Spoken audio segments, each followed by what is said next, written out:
Hello guys. तो finally आज मेरे एग्ज़ाम फिनिश हो चुके हैं, यानी कि पूरे एग्ज़ाम्स ख़त्म हो चुके हैं।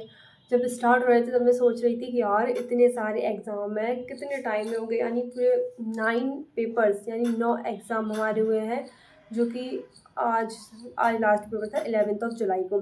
तो जिन लोगों को पता नहीं है मैं बता दूँ, I am a BSc first year student, जो कि जिनके मेरे एग्ज़ाम चल रहे थे। अब मेरे एग्ज़ाम फिनिश हो चुके हैं, तो मैं बता रही हूँ इस वीडियो में, मैं बताने वाली हूँ कि मेरे एग्ज़ाम डिटेल्ड में कि कैसे गए थे। फ़िलहाल और जब मैंने पढ़ाई नहीं की थी तो ज़्यादा अच्छे भी नहीं गए हैं, but I show you my exam paper. देखो कितने सारे पेपर हैं, इतने सारे पेपर तो आज तक मैंने कभी नहीं दिए होंगे। सो सबसे पहले हुआ था हमारा हिंदी लैंग्वेज का पेपर। तो ये है मेरा हिंदी का पेपर, जिसमें जिसके लिए फिर जो ये पेपर हुआ था मेरे नीट एग्ज़ाम से पहले, यानी रे-नीट से पहले। ये रे-नीट से पहले हुआ था 18 जून को, 18th ऑफ जून को ये एग्ज़ाम मेरा हुआ था, जिसमें थोड़ा बहुत मैंने पढ़ा हुआ था और थोड़ा बहुत कुछ अपने मन से लिख के आई थी। और हाँ, एक चीज़ जो मैंने अपनी शॉर्ट्स में बताई हुई थी कि 2 घंटे का पेपर, मतलब 2 घंटे का टाइम कौन देता है पेपर में। तो जो कॉलेज में ऐसा होता है, जो फाउंडेशन के अपने सब्जेक्ट होते हैं उनमें अपन को 2 आवर ही मिलते हैं। जैसे हमें हिंदी में 2 आवर मिले थे, इंग्लिश में भी 2 आवर मिले थे, बिकॉज़ ये भी हमारे फाउंडेशन का था। और एक जो आज पेपर हुआ था ऑर्गेनिक फार्मिंग का, ये भी शायद फाउंडेशन में ही है। मुझे अपने सब्जेक्ट का डिटेल भी नहीं पता कि कौन सा सब्जेक्ट में क्या चीज़ है, बिकॉज़ इतना हम लोगों ने ध्यान ही नहीं दिया ना इस तरफ। बट ऑर्गेनिक फार्मिंग भी हमारा फाउंडेशन में ही है, इसीलिए आज हमें इसमें के लिए भी 2 आवर ही मिले थे। और जो बाकी सब्जेक्ट थे, अब मेरा थर्ड पेपर हुआ था भाषा बोध का। भाषा बोध इसके लिए तो और बहुत एक इंटरेस्टिंग बात है कि क्या हुआ था इस एग्ज़ाम में। अब नीट का एग्ज़ाम हो चुका था, तो मैं तो मतलब एंजॉय ही कर रही थी। तो हमारे यहाँ पे बहुत ज़्यादा शादियाँ थी, बहुत ज़्यादा शादियाँ आ रही थी, तो हम लोग वहाँ पे जा रहे थे। अब क्या हुआ था, उसी दिन हमारे यहाँ पे माता पूजन थी, और मैं तो बिल्कुल उसी के लिए रेडी हो रही थी, और 9 बजे से ये पेपर था। 8 बजे मैं मतलब उसी में सोच रही थी कि मैं उसमें क्या पहनूँगी माता पूजन में।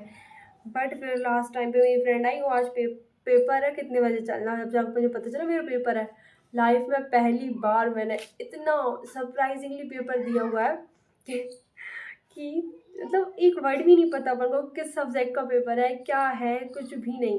So this was a paper जिसे मैं देकर आई थी बिना पढ़े। मतलब बिना पढ़े मैं सारी नहीं, बट इतना सरप्राइजिंग तो कोई सा पेपर नहीं दिया होगा मैंने जितना ये वाला दिया था। और फिर उसके बाद हुआ था हमारा बॉटनी फर्स्ट, ये वाला microbe and lower plant diversity, ये वाला हुआ था। उसके बाद हमारा पेपर, और इसमें किस टाइप के क्वेश्चन, ये तो बॉटनी के पेपर में थोड़ा ठीक ठाक गए, बिकॉज ये अपन ने पढ़ा हुआ है। और मैं जितने भी मुझे डायग्राम्स आते थे, मैं सारे सारे डायग्राम्स ही एक्सप्लेन करके आई हूँ बॉटनी वाले पेपर। और सेकंड बॉटनी का पेपर है फंडामेंटल्स ऑफ बॉटनी, ये वाला। उसके बाद बॉटनी का लास्ट थर्ड पेपर था अप्लाइड बॉटनी। तीनों पेपर में मैं कुछ ना कुछ डायग्राम ज़रूर बना के आई हूँ, बिकॉज मुझे कुछ ज़्यादा आ नहीं रहा था, तो डायग्राम बनाने थे तो मैं बनाए आई थी। देखो मैं बताती हूँ मैं बॉटनी में क्या क्या किस टाइप के क्वेश्चन आए थे, आप भी समझ पाओगे। एक ये आया था first 3 mark question, 2 mark question था, नहीं 3 मार्क क्वेश्चन है, 2 क्वेश्चंस करने थे। What are fermented food products. और फर्मेंटेड फूड प्रोडक्ट्स अपन ने जो microbes and human welfare chapter पढ़ा हुआ है उसमें से लिख के आई थी मैं। और इसमें बहुत सारे क्वेश्चन अपने ही थे नॉर्मल, बट मैंने 2 क्वेश्चन करने थे, तो मैंने एक क्वेश्चन करा what how are algae classified, how are algae classified, एक क्वेश्चन ये करा। इसमें मैं एल्गी की सारी क्लासिफिकेशन लिख आई थी। और सेक्शन बी में दिए हुए हैं, उसमें भी इसमें अपन को एनी 4 क्वेश्चन करने थे, 5 क्वेश्चन दिए हुए थे। तो इसमें मैंने एक क्वेश्चन करा था explain the structure of typical bacteria, तो ये बैक्टीरिया का था, मैं इसमें प्रोकैरियोटिक सेल बनाए आई थी। और उसके बाद अब दिया explain the economic importance of fungi. मुझे फंजाई की इकोनॉमिक इंपॉर्टेंस तो पता नहीं थी, बट आई डू मतलब मैंने लिख दिया जो भी मुझे आया था। और एक इसमें explain the features of algae, जैसे मैंने एल्गी का वहाँ लिखा हुआ था 3 मार्क क्वेश्चन में, वहाँ पे उसमें उसी टाइप का थोड़ा इसमें लिखा और थोड़े बहुत कुछ फीचर्स एक्स्ट्रा बताए होंगे। और एक लिखा था एक्सप्लेन रिप्रोडक्शन इन ब्रायोफाइट। अब ब्रायोफाइट और टेरिडोफाइट्स की लाइफ साइकिल मेरे अंदर मिक्स हो रही थी कि मतलब मुझे टेरिडोफाइट की आती थी, ब्रायोफाइट आई मतलब मुझे याद ही नहीं आ रही थी। सो मैंने जो भी टाइडोफाइट की थी उसी को मिला जुला कर इसमें लिख दिया था। और और लास्ट लॉन्ग वाले क्वेश्चंस में यहाँ पे अपन को 500 वर्ड्स यानी 500 शब्द के क्वेश्चंस लिखने होते हैं। वहाँ पे लिख कर मैंने give general account on virus with reference to tobacco mosaic virus TMV virus. तो मैंने ये वाला किया हुआ था। इसमें मैं TMV का भी डायग्राम बनाई थी, बैक्टीरियोफेज का, और एक टोबैको मोज़ेक वायरस, ये 2 बना के आई थी। और अभी एक करना था एक्सप्लेन रिप्रोडक्शन फंजा, ये भी मैं पता नहीं सीक्वेंस वाइज सही मतलब पता ही नहीं क्या लिख के आई, बट करके आई ये वाला। बस लॉन्ग आंसर्स में ये 2 करे थे। So these was my botany first paper. उसके बाद बॉटनी सेकंड पेपर में वो भी इजी था। इसमें ज़्यादातर 3 कैरेक्टरिस्टिक ऑफ रूट्स पूछे हुए थे, ये आता था। व्हाट इज़ डबल फर्टिलाइजेशन, ये भी पता था। राइट इट्स सिग्निफिकेंस, अब सिग्निफिकेंस थोड़े बहुत इधर उधर हो सकते हैं, बट डबल फर्टिलाइजेशन तो आई करेक्टली राइट डाउन। और उसके बाद आई describe the structure of a flower, तो आप इसका फ्लावर का स्ट्रक्चर बना दिया, उसके पार्ट्स डिफाइन कर दिए। और describe the structure and function of Golgi body. Golgi body की मुझे बस इतना पता है, ये एंडोमेम्ब्रेन सिस्टम का पार्ट होता है। और भी कुछ बहुत सारी चीज़ें डिटेल में डिस्क्राइब करके आए। 3 पेज का 3 to 4 पेज का लिखा हुआ मैंने। उसके बाद क्रैप साइकिल मैचेस, मतलब ऐसा हुआ था कि मैं नीट के पहले पता नहीं, हाँ नीट के पहले मैंने एक बार क्रैप साइकिल में देख के गई थी, तो मुझे क्रैप साइकिल का डायग्राम याद था और उसे डिफाइन कराई थी थोड़ा थोड़ा सा। मतलब ये ट्रिक से याद कराई थी ना मैंने, विपिन सर से पढ़ी हुई थी, तो उन्होंने इजीली डिफाइन मतलब ट्रिक से याद करवाई थी। ये थी इसकी ट्रिक, मैंने पेपर पे लिखी हुई थी, मैंने वहाँ पर पेपर पे लिख ली थी, ये आपको दिख रही हो पेंसिल से पेपर पे लिखी और प्रोसेस सर्कल बना के और डिफाइन कर दी थी। Cricket council of India appoints smart staff for main office, तो क्रिकेट से सेक्रेटरेट, काउंसिल से सेक्रेटरीट, और इंडिया से क्या था, आइसोसेट्रेट, और अपॉइंट से अल्फा कीटोग्लूट्रेट, और स्मार्ट से सक्सीनेट। स्टाफ से मुझे याद नहीं आया था, लेकिन फिर मैं लास्ट में कुछ लिख आई थी, पता नहीं क्या लिख आई थी। 4 से फ्यूमेरेट, मेन से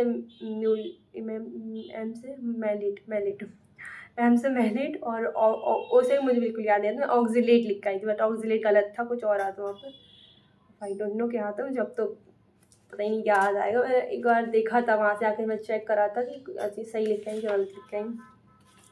उसके बाद एक था describe the characteristic structure functions and modification of root, ये मॉर्फोलॉजी से आया था। मैं मॉर्फोलॉजी में जो रूट का डायग्राम है वो डायग्राम बनाया आई थी।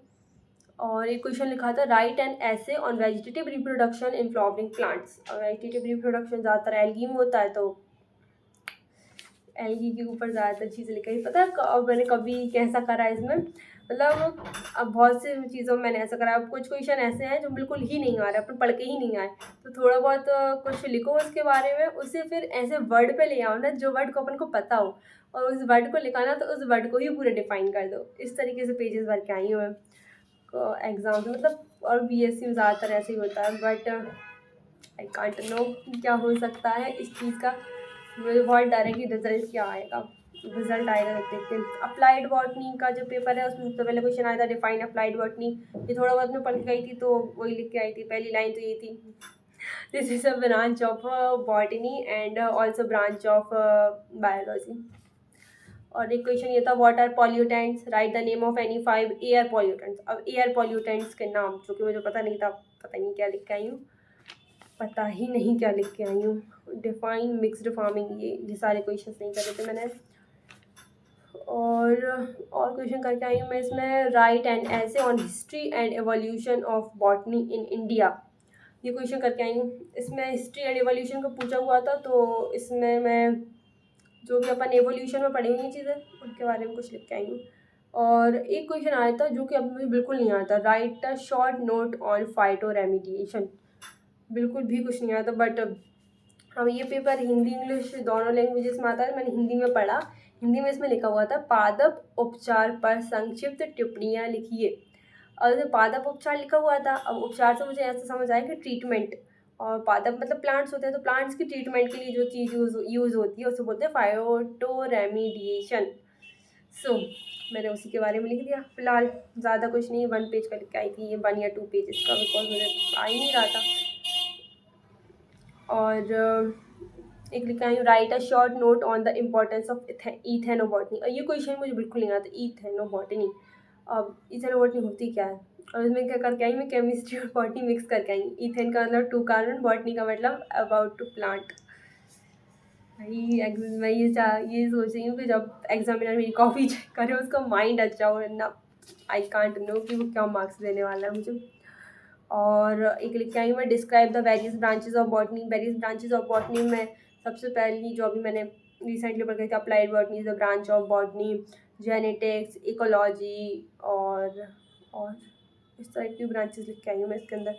और एक क्वेश्चन है what do you understand bye pollution, right an essay on environmental pollution. ये क्वेश्चन लिख के आई थी। नहीं, ये नहीं लिख के आई थी मैं, नहीं।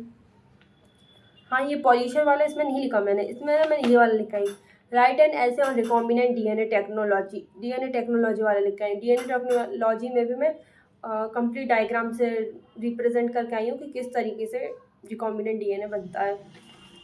सो ये 3 पेपर्स हो गए बॉटनी के। उसके बाद है केमिस्ट्री। केमिस्ट्री का पहले हुआ था फंडामेंटल ऑर्गेनिक केमिस्ट्री। इसमें व्हाट इज रेजोनेंस आया था, एक डायग्राम से स्ट्रक्चर बना के शो कर आई। What do you understand by chirality. Chirality में मैं लिखा आई, कायरलिटी से अपन समझते हैं ना कि कोई भी कंपाउंड अगर ऑप्टिकली एक्टिव है तो वो कायरल कहलाता है, तो वो लिख के आई थी। और explain the definition and types of hydrogen bond with examples.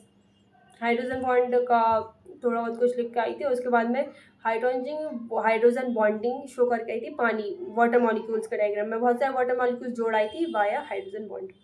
Right the difference between addition and elimination reaction.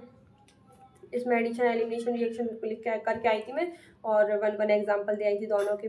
Right a note on the confirmation of the cyclohexane. अब इसके बारे में ज़रूर मुझे कुछ भी नहीं पता था।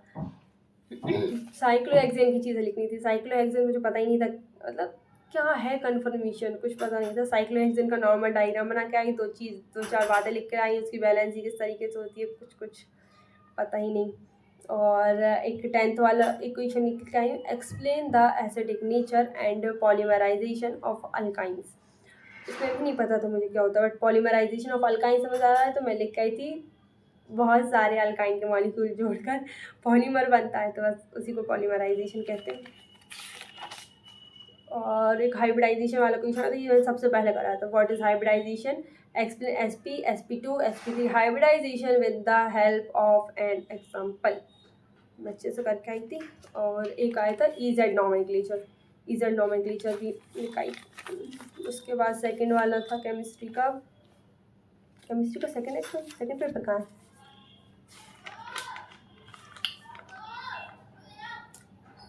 पता ही नहीं। इस केमिस्ट्री का सेकंड पेपर का है फिलहाल। नहीं, ये रहा अप्लाइड केमिस्ट्री के नाम से है। वो मैं सामने ही रखा हुआ था, बट मैं देख नहीं पा रही थी। तो इसमें क्वेश्चन आए थे 2 मार्क्स में। व्हाट आर लिपिड, तो लिपिड लिखाई थी, बट 2 क्वेश्चन और आए थे। व्हाट इज स्मोग था SMOG, पता ही नहीं क्या होता है, आ ही नहीं रहा था। और एक था what is ADME in medicinal chemistry, but मैं ADME का ही लिख के आई हूँ, बट आई डोंट नो कि मैं क्या लिख कर आई हूँ। पता है मतलब पढ़ा नहीं होगा तो बस यही काम होंगे ना। और लिख कर आई हूँ। एक क्वेश्चन आया था what are antibiotics, explain their mechanism briefly, give suitable examples, ये वाला करके आई हूँ। एक आया था explain drug metabolism pathway and factors affecting metabolism, ये भी थोड़ा बहुत पता था, थोड़ा बहुत नहीं था, मिला जुला कर लिखा है। एक दिया था discuss in detail the causes effect and control measures of air pollution की कॉज इफेक्ट कंट्रोल, ये सारी चीज़ें लिखनी थी। और एक आया था what are carbohydrate, discuss in detail class, मतलब कार्बोहाइड्रेट की क्लासिफिकेशन, एग्जांपल, स्ट्रक्चर, ये सारी चीज़ें बताई थी। और फिजिकल एजुकेशन में अब इसमें कुछ अलग था। इसमें फिजिकल एजुकेशन में पहले क्वेश्चन आया था डिफाइन फिजिकल एजुकेशन, बट अब आप लोगों को ये सब्जेक्ट अलग है तो इन्हें रहने देते हैं। एक फिजिकल एजुकेशन और एक ऑर्गेनिक फार्मिंग। और किसी को अगर पता नहीं हो तो मैं बता दे रही कि जो अपना मेजर सब्जेक्ट होता है उसके 3 पेपर होते हैं। जैसे हमारी बॉटनी मेजर थी, तो बॉटनी के 3 पेपर हुए थे। और केमिस्ट्री हमारी माइनर है तो केमिस्ट्री के 2 पेपर, और हिंदी इंग्लिश के तो एक एक पेपर होते हैं। तो हिंदी और इंग्लिश के, ये है इंग्लिश का, ये है हिंदी का, एक एक पेपर हुए थे। और केमिस्ट्री के 2 पेपर मैं बता चुकी। एक ये एक अपनी कोई भाषा बोध नाम से, मतलब इंग्लिश में अंडरस्टैंडिंग इंडिया, ये है चाहे पेपर, और एक है ऑर्गेनिक फार्मिंग। बस दीज वॉज माई 9 पेपर। यही था मेरा पेपर का रिव्यू, मतलब पेपर कैसे गए थे। अब देखते हैं कि रिज़ल्ट में क्या आता है। अब रिज़ल्ट आएगा वो मैं आप लोगों से शेयर करूँगी क्या आएगा। So okay bye.